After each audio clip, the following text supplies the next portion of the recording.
Karibu Tuzo Online. Siku hizi hakuna dabi ya wanawake wala wanaume. Tunaona dabi kweli leo imepigika hapa uwanjani. Unaozungumziaje kwanza mchezo? Mmeweza kupoteza moja kwa bila. Mchezo kwa upande wako kama msemaji wa Simba, kwa inako ulikuwaje? Mchezo ulikuwa mzuri. Simba tumepoteza mchezo huu, lakini tulikuwa kwenye kiwango bora sana. Iko michezo ambayo Simba Queens tunashinda, lakini unaona papatu zinakuwa nyingi. Yaani mnashinda kwa uzoefu na makosa mengi ya mpinzani. Mechi ya leo pamoja na kwamba tumepoteza, lakini tumeshuhudia ubora wa hali ya juu sana wa wachezaji wa Simba Queens.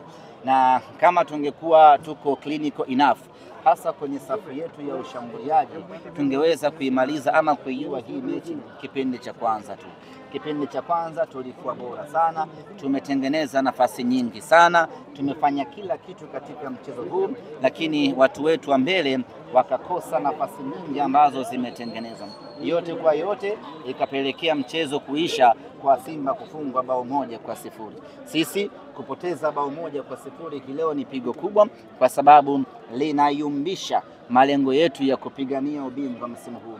Kwa kupoteza huku, maana yake ni kwamba tunakwenda kumpa faida zaidi mpinzani wetu ambaye ni JKT Tanzania kwenye kuania mbio za ubingwa. Lakini sisi Simba Queens hatujakata tamaa, bado tunao nafasi ya kuipigania Simba Queens kwenye mechi ambazo zimesalia.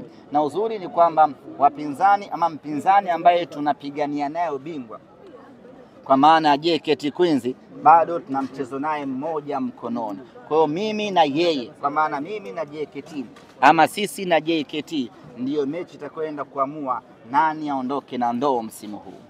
Nyie na JKT wawili tu? Ya, sisi na JKT, kwa sababu kimwangalia Yanga Princess bado yuko chini sana. Kabla mechi leo tulikuwa tunampita pointi 10, ametufunga hii leo, maana yake ni kwamba tumemzidi pointi 7.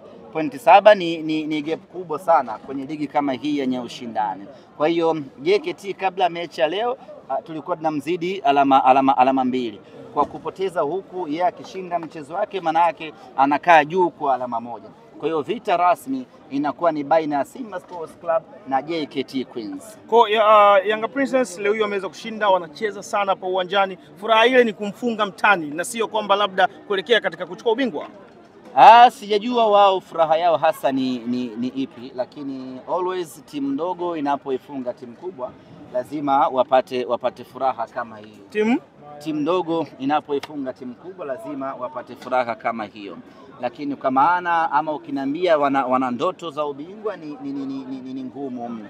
Kwa hiyo walichokifanya wao, wametimiza malengo yao. Malengo yao ni kumfunga Simba.